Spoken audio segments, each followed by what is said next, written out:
لعلك ترضى كلمتين في آية في خواتيم سورة طه كانوا كفيلات إنهم يعيدوا برمجة عقلي وكل حياتي. أنا حاليا بقدر أقول إني راضي والحمد لله.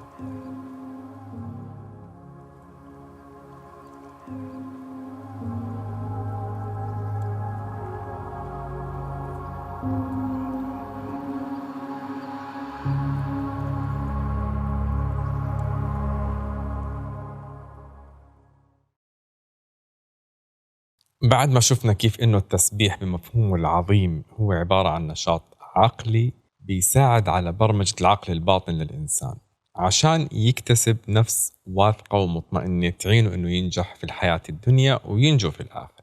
خلينا نشوف بقية الأوامر وين ممكن نوصل معها. الأمر الثاني من الأوامر في خواتيم سورة طه اللي الله سبحانه وتعالى أعطاها للرسول عليه الصلاة والسلام يعينوا فيها على نجاحه في المهمة، كان في الآية كالآتي: ولا تمدن عينيك إلى ما متعنا به أزواجا منهم زهرة الحياة الدنيا لنفتنهم فيه ورزق ربك خير وأبقى. صدق الله العظيم. لا، هذا الأمر هو آفة المجتمعات في كل العصور، الغيرة والحسد والنظر شو في عند الناس. طبعا أنا ما قررت أني أنا أبحث في هذا الموضوع بعد موضوع التسبيح وبعد ما كنت تعلمت الدرس أني أنا ما أنظر للأمور بطريقة سطحية. بدأت البحث وأنا متأكد أني أنا رح ألاقي إعجاز قرآني جديد في علم النفس الحديث، وقد كان. قررت في البداية أستكشف إذا كان هذا الأمر مذكور في مواضع تانية من القرآن الكريم، أحاول أفهم السياق القرآني. وبالفعل وجدت أن القرآن تحدث في أكثر من مكان عن هيك موضوع، لكن استوقفتني آية في سورة الكهف، آية كنت بقرأها كل يوم جمعة من سنين طويلة، لكن المرة هاي حسيت حالي لأول مرة بقرأها. الآية بتدور في نفس سياق الآية الكريمة في سورة طه، بس قبل ما نحكي عن هاي الآيات في سورة الكهف وفي سورة طه، خليني أتكلم عن مبدأ أو عادة سلوكية قرأت عنها في واحد من أهم كتب مرجعيات التنمية الذاتية وتطوير الذات في العالم. كتاب مشهور جدا اسمه العادات السبع للناس الأكثر فعالية للكاتب كاتب أمريكي اسمه ستيفن كوفي. الكتاب هو عبارة عن نتاج لدراسة قام فيها الكاتب على مدار سنوات عن العادات المشتركة بين الناس الأكثر فعالية في العالم اللي بتخليهم يكونوا عن جد ناجحين وفاعلين في الحياة. ستيفن كوفي وجد فعلا أنه هناك 7 عادات مشتركة بين هؤلاء الناس. أسهب في التحليل وفي مناقشة هاي العادات. الكتاب انشهر جدا، باع ما يقارب 20 مليون نسخة، وتمت ترجمته لأكثر من 30 يمكن 38 لغة حول العالم. في هذا الكتاب الكاتب بيتكلم عن مبدأ عمل ضجة كبيرة لما تم نشره. المبدأ بيستخدموه القادة والناس المؤثرين في المجتمعات عشان يحافظوا على تركيزهم على تحقيق أهدافهم، وبالتالي يكونوا أكثر فعالية وتأثير. هذا المبدأ اسمه دائرة التأثير ودائرة الاهتمام. كثير منا سمع عنه. باختصار للناس اللي ما بتعرف شو هذا المبدأ بيقوم على أساس إنه الإنسان في مركز لدائرتين محيطات فيه. الدائرة الأولى اسمها دائرة التأثير، يعني الإنسان بالنص وفي حواليه دائرة صغيرة ودائرة كبيرة. الدائرة الأولى اسمها دائرة التأثير. جوا هاي الدائرة بكون موجود كل إشي ممكن الإنسان إنه يأثر فيه ويكون له سيطرة عليه، مثل إيش يأكل، إيش يشرب، إيش يلبس، إيش يقرأ، كيف يطور من نفسه وثقافته، كيف يربي أبنائه، إيش يعتنق من الديانات والمذاهب إلى آخره. تمام. الدائرة الثانية اللي هي الأكبر من الدائرة الأولى اسمها دائرة الاهتمام. فيها أمور بتهم الإنسان لكن ما له سيطرة عليها ولا بيأثر فيها. هاي الأمور بتأثر عليه لكن هو ما بيأثر فيها وما له سيطرة عليها. زي إيش؟ زي مثلا الحالة الجوية، الحالة الاقتصادية في البلد، الحروب، الماضي وأحداثه، الأشخاص الآخرين وأحوالهم وظروفهم، وغيرها كثير من الأمور اللي ممكن إنها تهم الإنسان بس هو ما له سيطرة أو تأثير عليها. حسب الدراسة اللي عملها ستيفن كوفي واللي اتفق معاه فيها فيما بعد علماء النفس والسلوك جميعا تقريبا، الأشخاص الأكثر فعالية هم الأشخاص اللي بيكون تركيزهم وجهدهم منصب ومركز على دائرة التأثير اللي هي الدائرة الأولى، لأنه كل ما ارتفعت جودة محتويات هاي الدائرة كل ما كان الإنسان أكثر تأثير وفعالية. بيؤدي هذا الكلام لأنه تتوسع هاي الدائرة وبتزيد قدرة الشخص على التأثير في بعض محتويات الدائرة الأكبر اللي هي دائرة الاهتمام. طيب نرجع للآيات اللي خبرتكم عنها في بداية الحديث.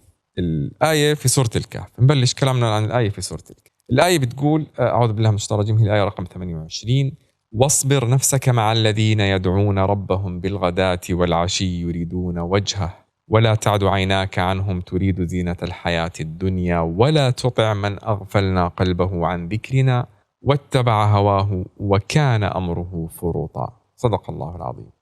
هلا حسب كتاب شرح تفسير ابن كثير للراجحي يقال إنه هاي الآية نزلت في أشراف قريش من المؤلفة قلوبهم لما طلبوا من الرسول عليه الصلاة والسلام إنه يجلس معاهم لكن لحاله، ما يجالسهم بضعفاء أصحابه. هلا مين كانوا ضعفاء أصحابه في هذاك الوقت؟ بلال، عمار، صهيب، خباب، ابن مسعود، أبي ذر، الناس اللي كانوا في بدايات الإسلام. لما المشركين طلبوا هذا الطلب من الرسول عليه الصلاة والسلام وقع في نفس الرسول ما شاء الله أن يقع. يعني الرسول عليه الصلاة والسلام شاور حاله في الموضوع فنهى الله سبحانه وتعالى عن ذلك، أمره أنه يصبر نفسه في الجلوس مع هؤلاء. الآية تحكي له واصبر نفسك مع الذين يدعون ربهم بالغداة والعشي يريدون وجهه ولا تعد عيناك عنهم تريد زينة الحياة الدنيا ولا تطع من أغفلنا قلبه عن ذكرنا واتبع هواه وكان أمره فرطا.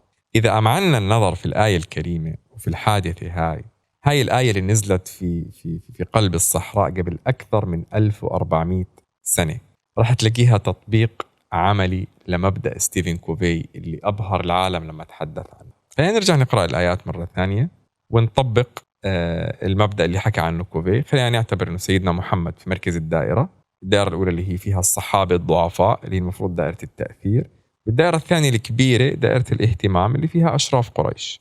نرجع نقرأها: واصبر نفسك مع الذين يدعون ربهم بالغداة والعشي يريدون وجهه، الصحابة، ولا تعد عيناك عنهم تريد زينة الحياة الدنيا، المشركين، ولا تطع من أغفلنا قلبه عن ذكرنا واتبع هواه وكان أمره فرطا. سبحان الله. نبينا وصحابته الكرام هضموا القرآن وفهموا هاي المبادئ بالفطرة، بالبديهة والفراسة، بدون التعقيدات اللي احنا هسه حاليا قاعدين بنحكي فيها. بالنتيجة لما الرسول عليه الصلاة والسلام أطاع رب العالمين وركز في دائرة التأثير تبعته، خرج لنا قادة ومؤثرين ما أثروا بس في مجتمعهم في المحيط اللي هم عايشين فيه، لا والله، خرج لنا قادة غيروا مجرى تاريخ البشرية. وبسببهم تذكروا الأسماء اللي كنا نحكي فيها: بلال، خباب، صهيب، أبو ذر، ابن مسعود. بسبب هاي الناس إحنا اليوم مسلمين، بسببهم بعد فضل رب العالمين وصلنا الإسلام. طيب نفس المبدأ بتتحدث عنه الآية في سورة طه.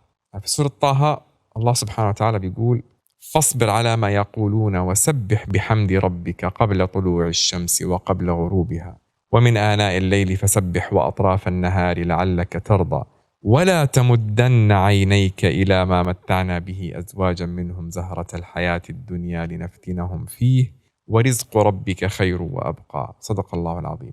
ركز في نفسك، جودة معتقداتك وإيمانك بأهدافك لنشر الدعوة. التسبيح راح يرفع جودة الإيمان. الدائرة الأولى المحيطة، لا تنظر لما عند الناس أو تحسد. أحوال الناس وأرزاقهم موضوع ما إلك حكم وسيطرة عليه. لا تقارن. طلب واضح وصريح وأمر من رب العالمين للنبي عليه الصلاة والسلام: لا تقارن، لأن المقارنة هي اللي راح تولد الغيرة، الحسد، الإحباط.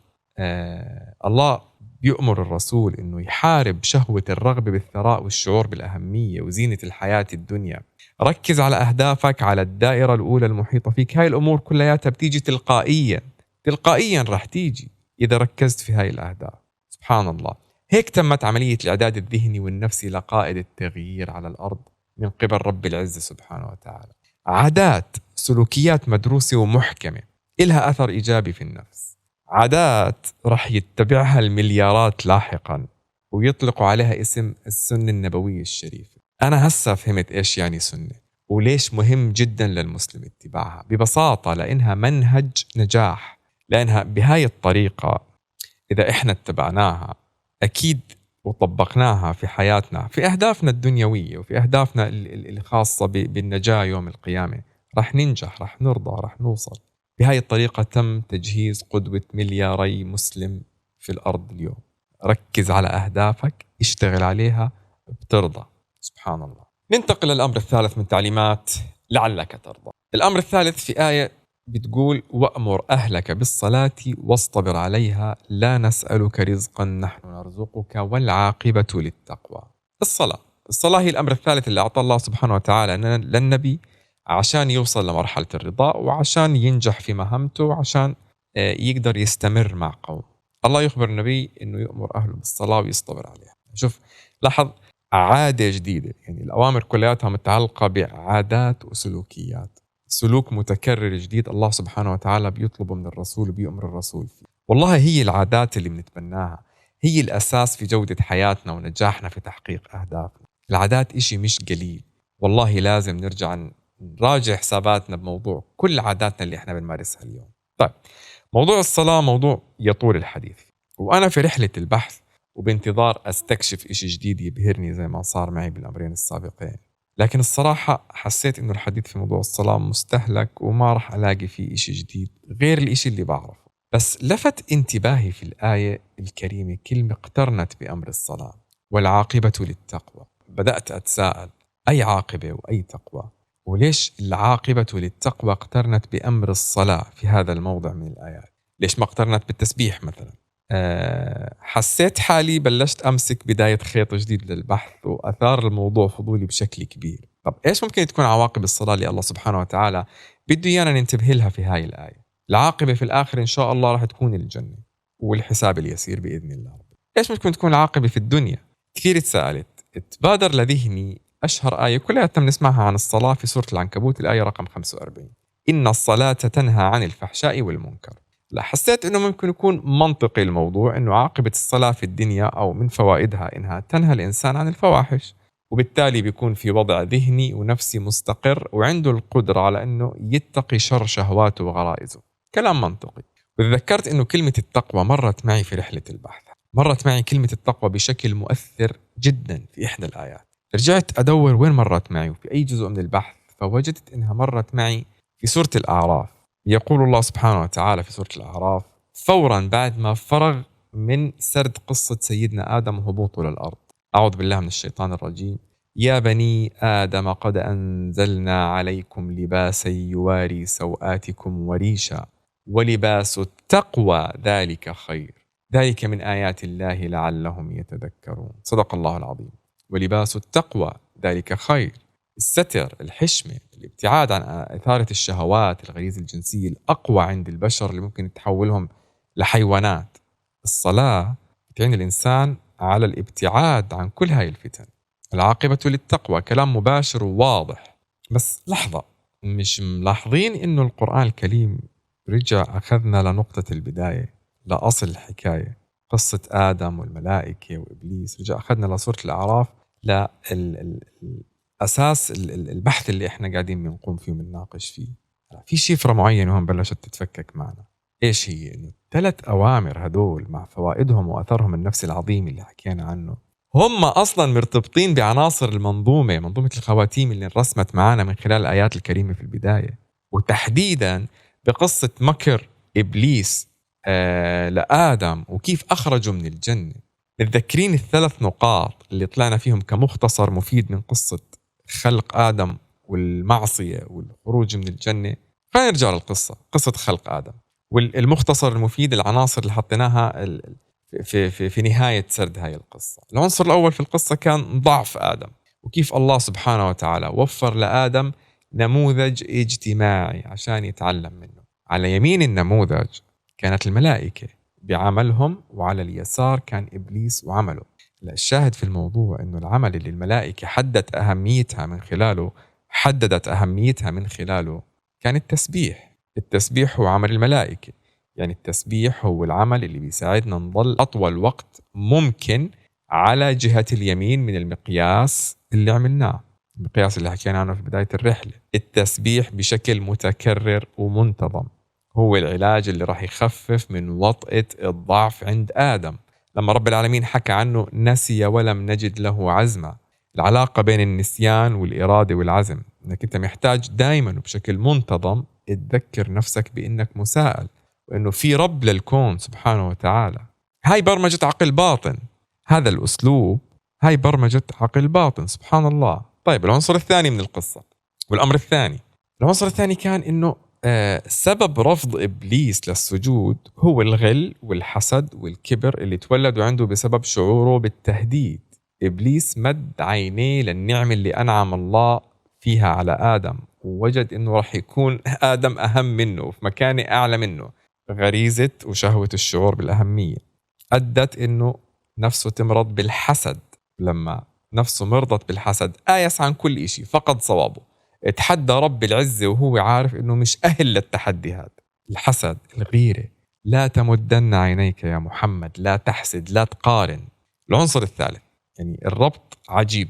العنصر الثالث إنه إبليس كان فاهم إنه الغريزة الجنسية والإباحية هي العدو الأكبر للبشر، وهي أكبر نقاط ضعف. الصلاة تنهى عن الفحشاء والمنكر، وأمر أهلك بالصلاة واصطبر عليها، العاقبة للتقوى.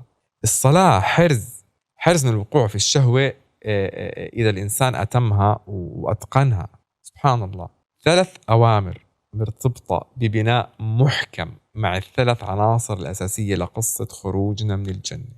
يعني الله سبحانه وتعالى بيخبرنا بقصة خروجنا من الجنة، بيأكد لنا في القرآن الكريم إنه إذا بدنا نرجع لازم نتجنب هاي ال3 أسباب، هاي ال3 أسباب اللي خلتنا نكابد المشقة في الحياة الدنيا. سبحانك يا رب. طب أنا كان هدفي من هذا التدبر في بداية الرحلة إني أنا أوصل لمرحلة الرضا اللي حكت عنه آية لعلك ترضى، وأنا الآن راضي وخجلان من نفسي إني أنا ما كنت فاهم.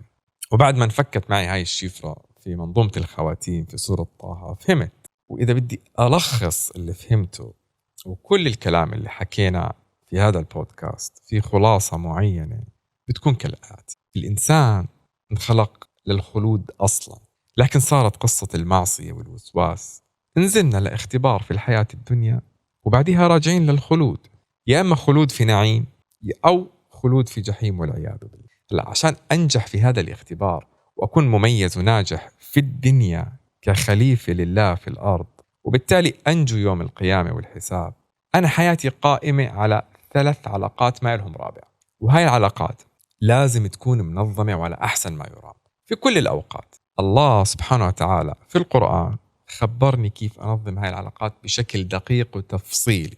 ال3 علاقات هاي كالآتي: العلاقة الأولى علاقتي بنفسي، العلاقة اللي بتهتم بالجانب النفسي بحياتي، إني أنا أكون فاهم نفسي وفاهم ضعفها قوتها، أتعامل معها بتحفيز وإيجابية حتى لو غلطت أو ضعفت من وقت لآخر، ألومها أو أوبخها، بس برضو أرجع أسامحها وما أقسى عليها. القرآن أخبرني عن 3 أصناف في الأنفس اللي بدأ، أعطاني كل المنهجيات والمعلومات اللي محتاجها عشان أتعامل معها وأسيطر عليها قدر المستطاع.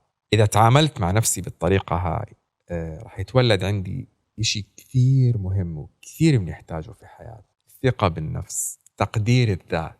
أنا لما أتعامل مع نفسي بالمنهجية الربانية هاي، بمنهجية القرآن اللي حكينا عنها في البودكاست، النتيجة الحتمية ثقة شديدة في النفس، تقدير عالي للذات. والإنسان مش محتاج أكثر من هيك إنه يكون ناجح في حياته. طيب العلاقة الثانية علاقتي برب العالمين، العلاقة اللي بتهتم بالجانب الروحاني في حياتي. هاي العلاقة إنها تكون قائمة على الطاعة المطلقة، الإيمان الراسخ بأنه رب العزة لا إله إلا هو مدبر الأمور، حتى لو الأقدار والدنيا وتحدياتها ومشاكلها كانت كثيرة وزادت علي. الاستغفار والتسبيح وذكر رب العالمين باستمرار وبشكل منتظم كفيل إنه يذكرني ويطمني إنه الله ذو الرحمة المطلقة والحكمة المطلقة، إله حكمة من كل هاي الأمور اللي بتصير معي، وهو فقط القادر إنه يلهمني الصبر ويوفقني كيف إني أنا أتخطى هاي المشاكل وأمشي في حياتي. وإذا كانت هاي العلاقة قوية، الله سبحانه وتعالى راح يكون هو راضي عني، وهو إذا رضي عني راح يرضيني وراح يبهرني بعطائه. طيب العلاقة الثالثة هي علاقتي مع البشر من حولي، العلاقة اللي بتهتم بالجانب الاجتماعي في حياتي، إنها ما تكون قائمة على المقارنات السلبية والغيرة والحسد، لأنه في أغلب الأحيان هاي المقارنات زي ما حكينا بتكون أصلا غير عادلة. كل شخص فينا له حال مع رب العالمين، والله سبحانه وتعالى أعلم فيه ورزقه أموال وذرية وظروف وبيئة بتتناسب معاه ومع نوايات داخلية. ترى في سر في النوايا كمان، النوايا الصالحة. هاي الأرزاق كلها في النهاية اختبار، سواء كانت وفيرة ومريحة أو قليلة وقاسية. هاي اختبار من رب العزة للإنسان ليرى أيشكر العبد أم يكفر. كل واحد فينا يركز في اختباراته، يحمد رب العالمين ويشكره في جميع الأحوال، ويتذكر مفهوم التسبيح، إنه الله سبحانه وتعالى قوة مطلقة، حكمة مطلقة، رحمة مطلقة، كله بين إيديه. التقرب منه كفيل إنه يحل أكبر مشكلة في حياتنا. هاي هي الثلاث علاقات: علاقتي في نفسي، علاقتي في رب العالمين، علاقتي في المجتمع المحيط. ما في علاقة رابعة في حياة الإنسان، شو ما دورت ما راح تلاقي علاقة رابعة. هاي هي الثلاث علاقات اللي بتنظم حياتنا. هاي الثلاث علاقات في كل الأوقات وفي كل لحظة من لحظات حياتنا بتكون مستهدفة من إبليس، هدفه يدمرها ويشوهها. طبعا أكيد من خلال معرفته بالنفس البشرية ومواطن ضعفها زي ما حكينا وشرحنا في حلقات هذا البودكاست. نكون حذرين. إحنا إذا فهمنا بنكون حلينا نص المشكلة. فهم المشكلة هو حل أكثر من نص المشكلة. نتعامل بحذر مع أنفسنا، ننظم علاقاتنا مع أنفسنا مع رب العزة ومع اللي حوالينا، وبإذن الله راح نوصل. لعلك ترضى كلمتين في آية في خواتيم سورة طه كانوا كفيلات إنهم يعيدوا برمجة عقلي وكل حياتي. أنا حاليا بقدر أقول إني راضي والحمد لله رب العالمين. في الختام أسأل الله أن يجعلنا من أهل الجنة الذين قال فيهم دعواهم فيها سبحانك اللهم وتحيتهم فيها سلام وآخر دعواهم أن الحمد لله رب العالمين. السلام عليكم ورحمة الله.